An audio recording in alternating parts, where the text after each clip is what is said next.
buddy Fred. Buddy man. Today we are on our way to House of Poncho's Tattoos in Abington, Maryland. I'm off to get another paw print tattoo, this time benefiting local pit bull rescue. Should be a pretty good time. We'll take you through it. But just remember, boys and girls, don't try this at home because tattoos are forever. Dogs all around you, but you're gonna get the message to your friend. At every rendezvous, you keep on looking around. Nighttime in the city and the rain keeps falling down. Let me tell you how it all works out. I never probably had so much time to lose. Just learning how to twist and shout. It doesn't matter much which damn beat you use. Let me tell you how it all works out. I never probably had so much time to lose. Just learning how to twist and shout. It doesn't matter much which damn beat you use. Pilgrim knows the road to go. How many times we told you so.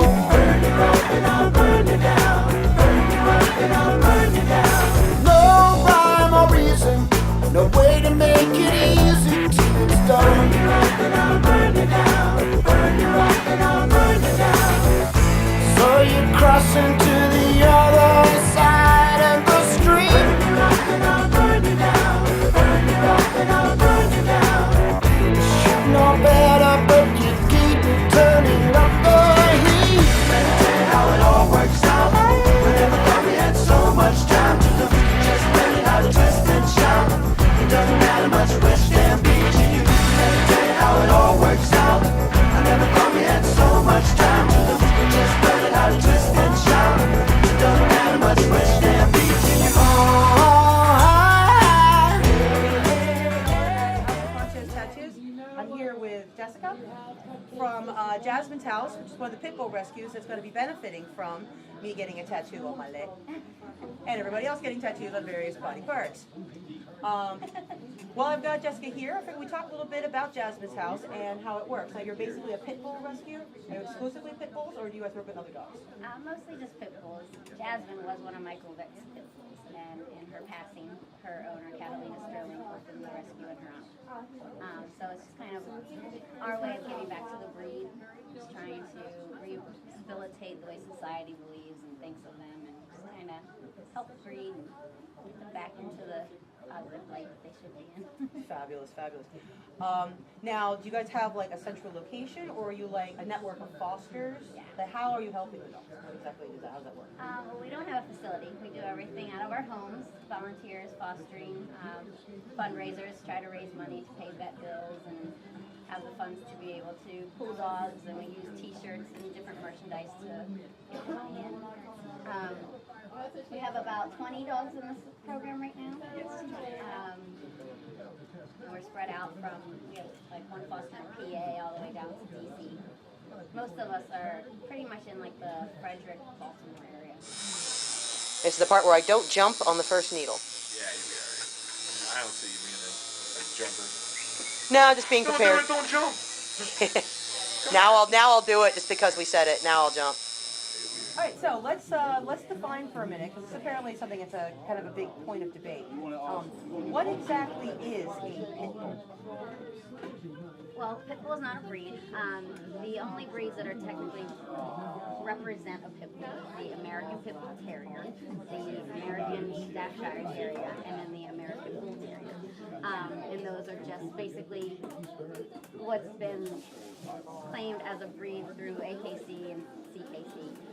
But the dangerous part to these BSL laws is that's not what they consider a pit bull. Now, how are they defining a pit bull? They're defining a pit bull on what it looks like. So if your dog has, this big of a forehead and this big of a chest and this short of a hair and this long of a tail, Terrier ears, yeah, which could be anything. I mean, there's so many dogs that kind of fall under that umbrella. You have the, Doggo Argentino, you have, Cane Corsos, you have even Bull Mastiffs. Those are bigger breeds, but when you mix them with something smaller, they all represent what could look like a pit bull. So that's where it becomes really dangerous, is there's really only 3 breeds that make what is so pit bull, and those aren't really what is considered a pit bull type dog. I mean, a pit bull type dog is many breeds. I mean, you could take a boxer and mix it with a lab, and you're probably going to get a dog that's going to look and smell and eat and act like a pit bull. So pit bull isn't a breed, it's just a type. So this is kind of similar to, we were just talking a little while ago about Lennox, about the dog in Ireland. The dog was determined to be a pit bull by what they were calling the rule of measure. They measured the dog's muzzle, measured the dog's head, and I think the width of its shoulders or something like that. And they said, well, these measurements confirm this is a dangerous dog. You know, this is nothing. This is basically how this sort of breed-specific legislation and pit bull bans that are happening in the U.S. now, they're basing it on the rule of measure, not necessarily on a bloodline or a specific breed of dog, which a pit bull is not a specific breed. If you look at across the United States, from the county level laws all the way to the state laws, if you look at 27 laws, different laws on pit bulls, you look at 27 different definitions of what a pit bull is. Oh, wow. So there isn't even a consensus to decide what we're banning exactly. So you would say that in one county a dog could be legal because it doesn't fall under, and then you skip a county over that also has a pit bull law, it could be legal. Dogs that are legal in PG County could go to Denver, could live. If you just An don't know. effective BSL is. Well, yeah, they're even defining what it is they're against. So a pit bull is a human label put on a dog. Pit bulls used to be called mutts. And that's, It used to also be called a nanny dog, you know? Peter Dog from Little Rascals. Right. Awesome dog. Rather than remembering all their good traits, you know, it's so much easier for our society to remember bad traits, you know, and it's a shame that we can't somehow change that because it's not fair. Well, every few years we go through this. The German Shepherds were the bad guys for a while. Dobermans were the bad guys for a while.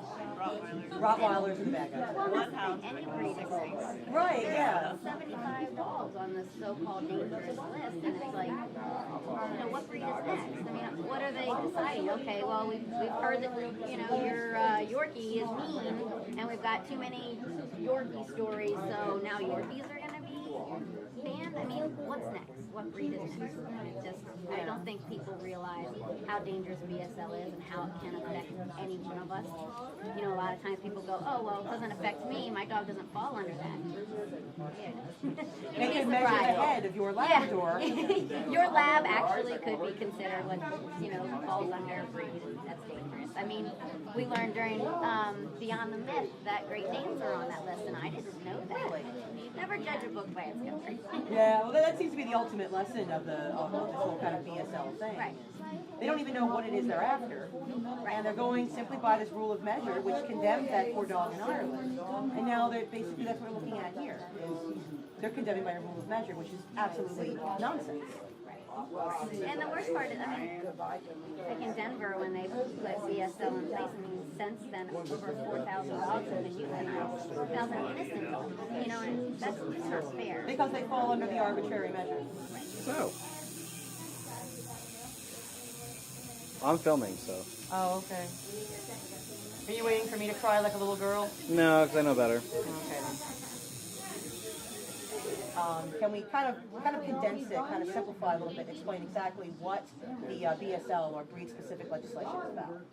Well, BSL basically just bans breeds, which unfortunately pit bulls aren't really a breed, it's a type of dog. So they're banning the look of a dog.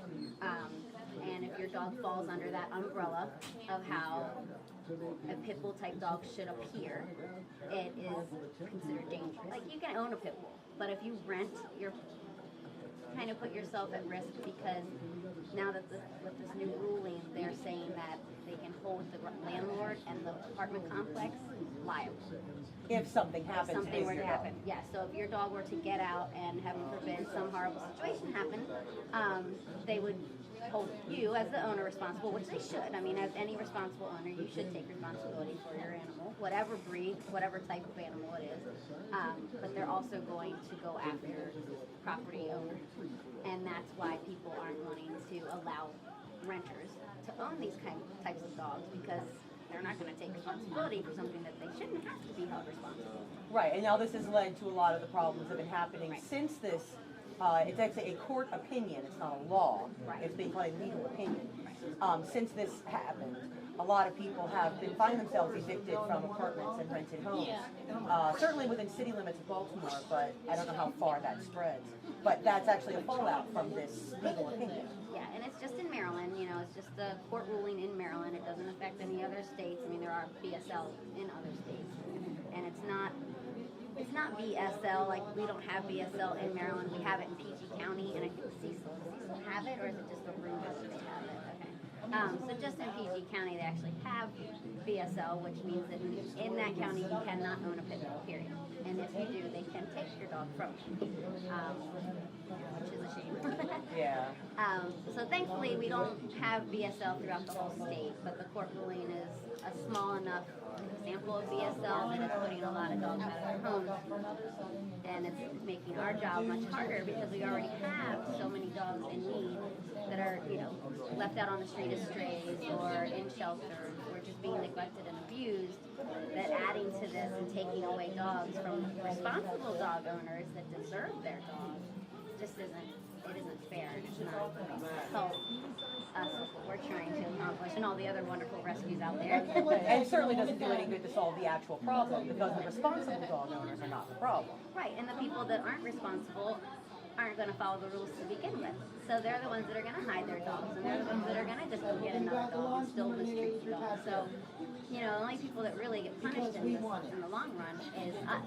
You know, the responsible dog owners and the people who care. It affects businesses as well. Like if we would bring in a pit bull in here today, and then if it would bite somebody, Poncho would be held liable for that bite, as well as Jasmine's house and then the handler. And that extends to veterinarian offices, boarding facilities, kennels, Unity schedule? groomers, Yeah, name it rumors are anywhere. like, oh, we're not going to have these pets. PetSmart, Petco. So it really does set a bad precedent.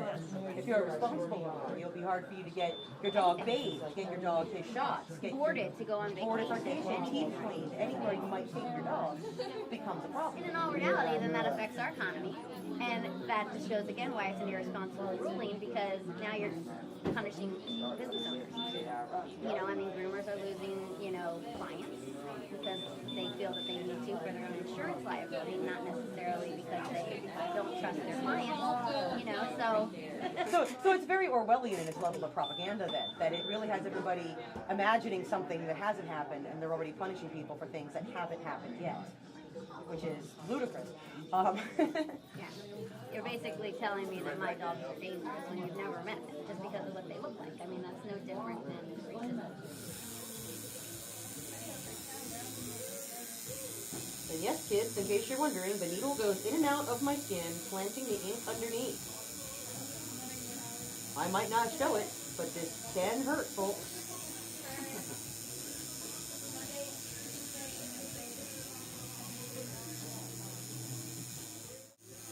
Like, yes, I'm getting a tattoo for charity, but I'm not encouraging you to get one for any reason.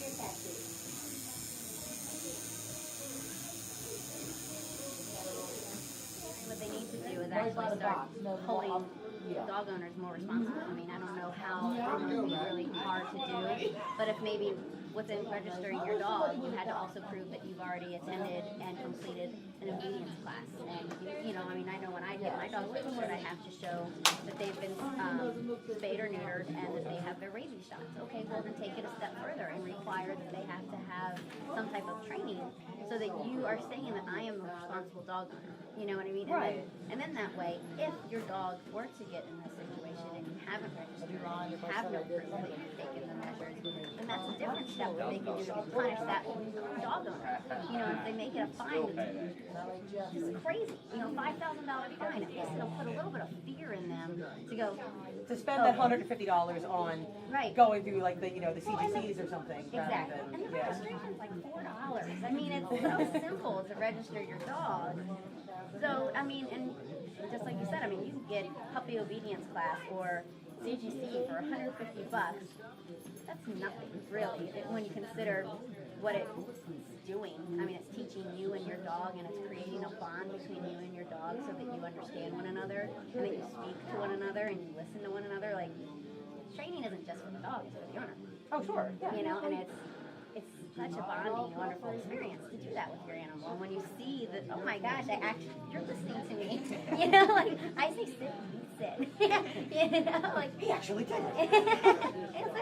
it's a great thing to experience, and it's so much fun to see those results with your furry friend, you know? That's awesome. So if they just made harsher punishments on the irresponsible dog owners and then allowed us responsible dog owners to actually show that we've done our part. You know, it just makes no sense to say, okay, In theory, the landlord could be required to, okay, not only do you have to pay your non-refundable pet deposit for this apartment, but you also need to show me the training certificates for your dog tag, so that I know your dog's been registered and has been properly trained. Right. As a way to reduce their liability by not letting people move into the building with dogs that have not been. Yeah. you know what I'm saying? So there's just so many easy ways around it. They're not using common sense. They're thinking with their pockets and they're thinking what's easier. It's always easier to just blame the victim, blame the people you can easily get to. You can't get to the criminals. It takes time to, Right. you know, you have to, what they have to do to crack down on criminals, but clearly it's much easier to find a nice person walking down the street with their dog. You know, you're punishing the person that you see. Well, obviously if you see a nice person walking down the street with their dog, probably have to take well care of them. They're not the ones hiding their dog in the basement, mistreating them and biting them. Makes sense, makes sense.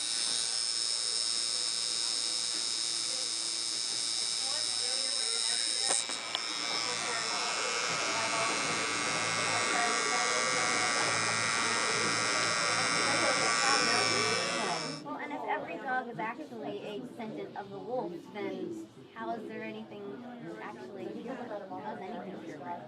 Well, nothing really is. Exactly, and neither are we.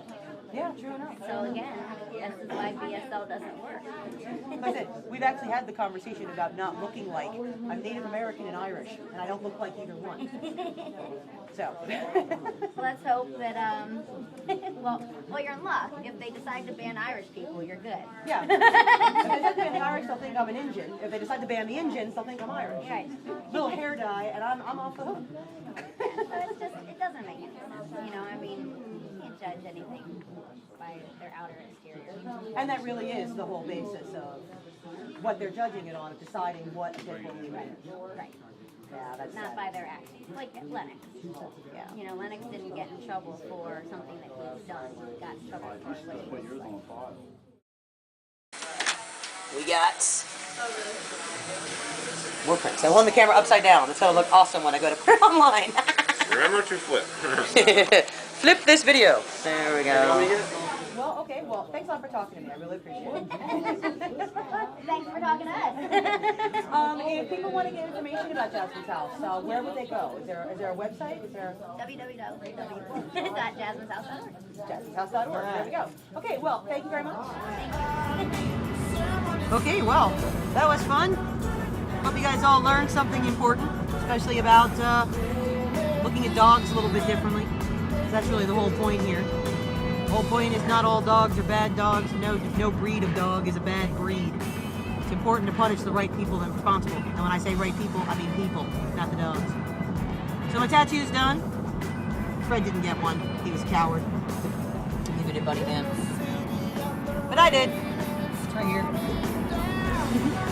I'll show it to you when I get home. But okay, so good times. See you guys for the next one.